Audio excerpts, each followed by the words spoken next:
पहिल्या 6 महिन्यात बाळाला कुठलं वॅक्सिनेशन केलंच पाहिजे, जे खूप इम्पॉर्टंट आहे. म्हणजे ते वॅक्सिनेशन झाल्याशिवाय तुम्ही बाळाला कुठे नेऊच नाही किंवा हे वॅक्सिनेशन बाळाला केलंच गेलं पाहिजे, याविषयी काय सांगाल?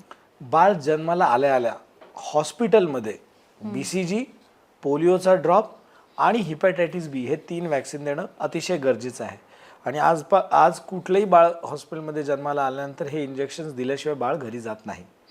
सगळ्याच बाळांना, प्रीटर्म बेबी असो, टर्म बेबी असो की पोस्ट टर्म बेबी असो, या तिन्ही बाळांना हे इंजेक्शन दिले जातं.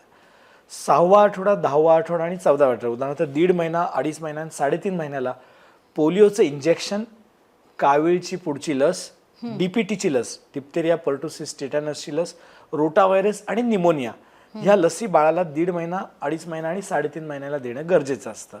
आणि 6व्या महिन्यामध्ये बाळाला टायफॉइडची लस आणि फ्लूची लस या लस गरजेच्या असतात आणि हे देणं महत्त्वाचं आहे.